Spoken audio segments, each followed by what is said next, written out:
Good morning and welcome to the Orlando Real Estate Buzz. I'm Brenden Rendo with the Homes in Orlando team and joined today by our guest who we enjoy when he comes on, Jim King of Appli Home Loans.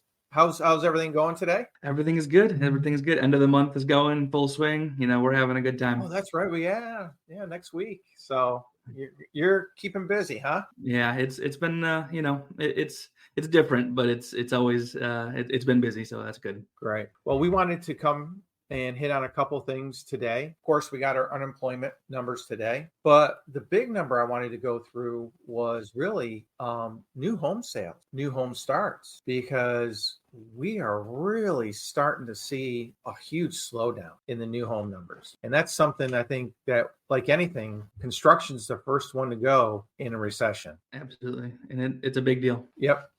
So let's hop in. Let's take a look at our unemployment numbers that came out this morning. That was interesting because the 10-year T took a little bit of dip before and then popped back up. So what could have been a good day for rates, kind of sitting, I think probably sit pretty even overall. So, but really it just kind of flat. The numbers aren't going up. They're not really going down at all. So, it's not making, I don't think it's making any real big news. I don't think the number, the unemployment number comes out August 2nd, the actual rate. Yeah. I don't think we're going to adjust that much. Do you? It's last month we saw a huge, well, not a huge shift. We saw a large shift just because of like the base calculation, right? We got that the jump to 4.1. It's definitely feasible to see a little bit more of that. To get the 4.2, it would take a little bit of weakening. It's definitely possible. But my guess is that we probably stick right around where we are. But next week is it's going to tell us a lot, right? We have JOLTS on Tuesday, ADP Wednesday, Challenger Thursday, and non-farm payroll Friday. So it's like next week is employment. Next week's numbers are really kind of going to show us where everything's headed going into the fall, going into the winter, going into the election season. And the election season, I mean, my gosh, it's been crazy so far. Who knows what's it's like a TV show, honestly. Yeah, it's better than a movie, So, but the real numbers I kind of wanted to get into, and these came out yesterday, is our new home sales, because this is all the construction work that's going on out there. And we saw a drop in sales to 617,000. So comparing that to last year, they're actually 15.2% less than last year, number of homes sold. That's a big drop. That's a very big drop. People thought that it couldn't get lower, right? Like people thought that volume was so low that it couldn't get lower, and here we are. Mm-hmm. Yep. And that's actually even with the incentive. And we're going to show what these incentives are right now. But this is the interesting thing. And we've seen these headlines starting to pop up all over the place. Right now, there's 476,000 new homes in inventory ready to sell. That is a 9.3 month supply at the current rate. That's humongous. So if we start seeing this supply go up, what's going to happen to housing starts? Right. Your permits are going to drop, and then your starts drop. Yep. And we start seeing the construction layoffs start. And here in Orlando, we had a little increase in June, but we're actually down 4.4% year over year in housing permits. That's a good number of units. You think of how many units we build down here, right?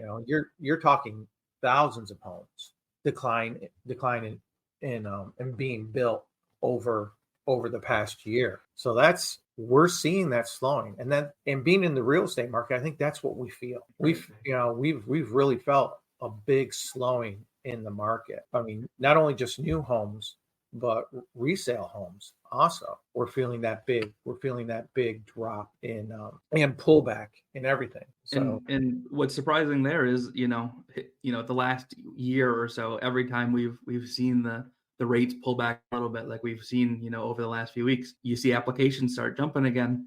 But really, this time it hasn't. This time it hasn't. I don't know if that's partially to do to the election, because it always, I've been in this long enough where you see, presidential elections, September, October are usually really, really flat. And what you're doing is you're building for literally the day after the election, when everybody knows what the heck's going to happen. And people, okay, yeah, election's over, let's go. kind of feeling, but you don't even have that feeling, right. It's just uncertainty, like, because nobody's quite sure, right? Nobody's quite sure knows what's going to happen. Yep. And what's interesting too is, we've got the Hometown Heroes program going on right now. And this time last year, that $100 million was gone. It was gone by this time last year. Yeah. And they still got plenty of funds left in. So that tells me people are just nervous. They're scared. People are, it just, they're feeling tapped out overall is what's happening. So, but then this was, when we're talking about, the new home sales, it's interesting enough, the new home prices are solidly below existing homes. And it just, for a lot of people, it makes a lot of sense to look at new homes as opposed to the resale. Right. And we're seeing that in the numbers. And, the resales are down tremendously. I can tell you that from being here in Orlando and checking the numbers every week. And, this kind of amazed me because this is from Lennar. Currently, the average home is having to have $47,000 on average of incentive. You think about that. That's humongous. That's insane. Yeah. And I think the biggest way they're trying to do it now, I mean, I get the emails every day of all these incentives, and it's crazy. But the biggest one is them buying down the interest rates. And they're not doing it like they used to. They're not doing just the 3, 2, 1 anymore. Now they're actually, okay, we'll buy it down. Say, I think it was Meritage. I can't remember exactly which one, but they were buying down to 4.99 on the first year. But then they were locking your second through your 30 years at 5.9. The secondary market. What's that costing? That's an insane cost. I mean, that's a full, 0.75% interest over the whole term of the loan, right? Yearly, right? So if you do 0.75% interest over the principal of the loan times the 29 years, like that is an insane cost. For a buy down on that size. Yeah. So you're looking at the price of the buy downs. Then you start looking at, now they're paying, giving you $20,000 in closing costs. So basically all of your closing costs are being paid for. Then they're offering us as agents, an additional $5,000 to bring somebody in, $10,000 to bring somebody in. You sell 2 houses, we'll give you a bonus of $5,000. So, it's just absolutely amazing the amount of money that the home builders are having to spend. And those froze for a second there, Jim. Just to move inventory. Those incentives don't show in the actual final prices, right? Like, the Correct. Final prices is the gross price, not what they're actually netting. Yep. Because they, it's and you've always explained this to buyers of new homes is like, look, they're not going to come off their price. Now they're coming off a little. They're coming off. But what we do is we beat them up on the incentives. So, okay, well, let's ask them for another $10,000 in closing costs. Let's ask them for this. And you explain to them that, hey, they don't want to come off the sales price because of appraisals. They come off of one, all of a sudden they've just dropped all the prices in that entire development that they're doing. Right. So that's not the way they do it. And I think it's a good point in a lot of ways, because the builders don't have to report it because they're not on the MLS, a lot of these homes. Yeah. But I think appraisers should be able to know that information. I think that's important because, hey, you're buying it at $500,000, you're getting $50,000 in incentive. Really, the value of your home is $450,000. It's not $500,000. Right. I just think, there's a little wiggle room in there that needs to be maybe tightened up a little bit for appraisal purposes. Right, for disclosure. Yeah. And you see the basically like parity between new home prices and existing home prices. And then you tack on the $50,000 in incentives that you're getting, like, you kind of have an inversion there that doesn't really make sense. So Correct. What gives? Yeah, what gives? Yeah. New home sales are down, incentives are way up, and we're also got existing homes sales taking a nice dive in the month of June. Down again 5.4%. And look at this number. Existing home sales right now are at an annual rate of 3.89 million. When was the last time you saw annual sales that low? Great financial crisis or earlier. Yep. 2007, 2008. I think the lowest I remember is about 3.5 million was the lowest number that I saw. We got to remember, 2 years ago, it was 6 million. There's 2 million less transactions than 2 years ago. That is a huge number. That is an insane number. Huge number. And then wanted to hop into this too, because I think a lot of it, we talk about it, and I know a lot of people talk about it here in Orlando, this is a list of the most overvalued markets currently. Number one, Los Angeles. Average buying power is $413,000. Average price is $923,000. 124% overvalued. Not moving to Los Angeles. Pretty much not going anywhere. Pretty much not going anywhere in California. I mean, look at these. San Diego, 80% overvalued. This, you want to talk about having a nice setup for a crash. But then you get into some of the smaller city centers. I know Joe and I went over this number about a month ago, and we said about 10%. And we're sitting pretty close. Orlando, buying power is about $336,000. And then the average existing home price is $372,000. So we're about 10% overvalued. So there's a couple ways we can make up that difference. One is price reduction. Start seeing home prices drop, which we have in the condo market tremendously, or we've got to have the rates come down again. And you figure we really got to get back down to about that 6%, and I think that number will start to even out. It might be 1 or 2%, but that's negotiating power. 1-2%, I think that's really kind of negotiating power. But at that 11% right now, something's got to correct a little bit. Something's got to correct, and I think you're really starting to see it in a lot of the pricing. And we'll get it more into that as we look at the numbers. But as we get ready, because good old Powell's meeting next week with the gang.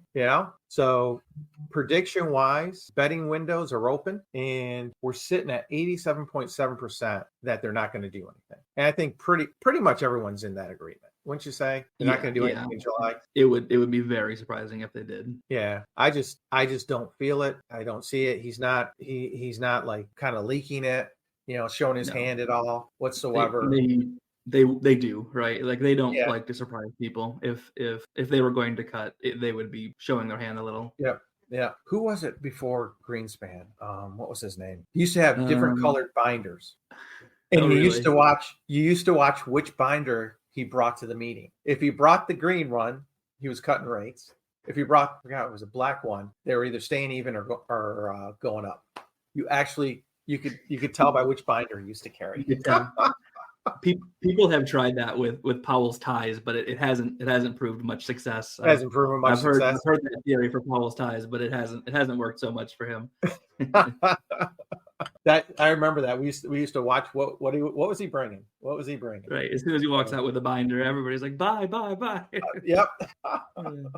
So let's hop into our numbers for Orlando this week, and we are just sitting in a rut between that 400, 450, 460 homes sales. Not really moving up, not really moving down. But our inventory keeps increasing. We have broke the 7,000 mark on single family homes. We haven't seen that many homes on the market in years. If I remember correct, maybe 2016, 2017 was the last time we've had that many homes on the market. And the same thing with condos. We can't really break that 150 mark. It's not a lot of units. And again, inventory is creeping up. We're at 3,500 condos overall. And then when we get into the breakdown, here it is, average active listings. In our months of inventory, we are 3.8, and this has been slowly and steadily creeping up overall. This is the big one.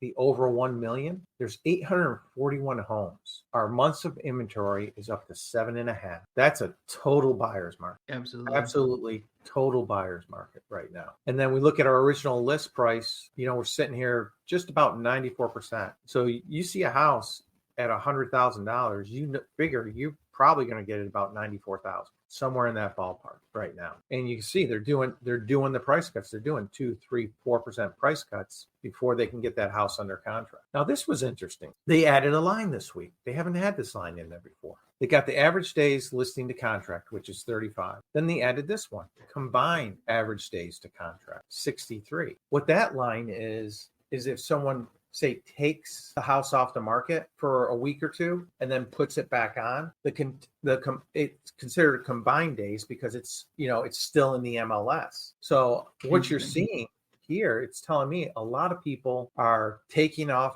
taking their house off the market for a week or two, maybe tuning it up, cleaning it up a little extra, trying to spruce it up so they can keep the price up. So that was a very interesting number. I'm actually glad they put it in there, to show that, hey, people are having to finagle. It's not just 35 days. It's actually 63. That's a big difference too. I mean, that is a big jump. Yeah.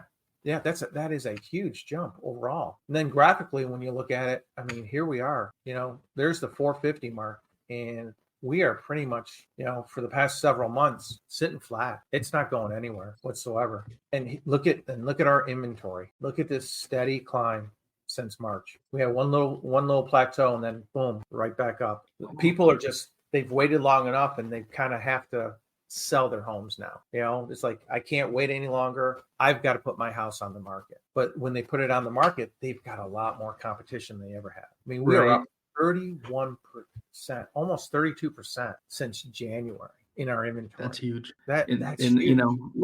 People, investors, right? They can kind of time the market a little bit more, but you have, people have lives, right? They have people die, people get divorced, people have to move into smaller homes and stuff. Like, there is going to be a constant supply of inventory. And when you don't have buyers matching that, I mean, that's what we're seeing, right? Like, life happens. Life happens. Exactly. Then we hop into condos, here we are with their inventory, 5.6. What's the old school teaching? 6 months of inventory is a buyer's market. So we are sitting pretty much right across the board on condos in a buyer's market overall. And look at your average days on market, 60 days. And your original list to sales price, about 95%. But this is what's different here as opposed to the homes, is that the original list price are much lower than they used to be. And I've actually pulled last year to this year on a couple complexes that I have clients looking at to see what the difference is. And in the, say, 220 and below, they're about $20,000 less starting than they were a year ago. That, again, that's 10% off. Yeah, 10% over a year. I mean, that's very large price correction. Then again, look at our sales. I mean, our average is 137 condos, and that's it. That is it. And here's our inventory. We are up nearly 42% since January on condo inventory. Nothing's moving. It's not moving. And if you're a buyer, I mean, quite honestly, I got to tell you, take advantage of it. I mean, I've got one closing here about 2 weeks, and we watched it. We literally watched it for a month, and we sat on our hand because they had started it, I believe, at 205. It dropped to 197. Then it dropped to 190, dropped to 185, and we got it at 175. And my client was like, I'm like, when it hit the 185, when what they did is they actually dropped the price a week after they had already cut it. I was like, they're desperate. They're getting desperate. Yeah. Let's go in. We're just going to go 175. No counter. They didn't counter. They just took it. Yeah. You see those rapid cuts. It's like, it's go time. It's go time. It's go time. So, well, thank you, Jim. I personally have a house under contract. I'll just throw this in. Oh, they started at 440.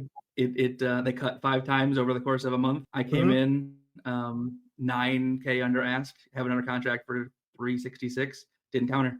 Exact same thing. So exact same thing. It's happening in Michigan too. Oh, awesome! Congratulations. That's great. But that's part of what you have to do. You have to count them, watch them. And you will start to see signals of desperation on the seller, and that's when you jump. That's when you go, hey, now we'll go get it. Yeah. So, well, thank you for joining us today. It was always good to see you, and I hope we can do this again very soon. Everyone, thank you for joining us. Please like and subscribe, and join us every week here Thursday at 10 o'clock on the Orlando Real Estate Buzz. Take care.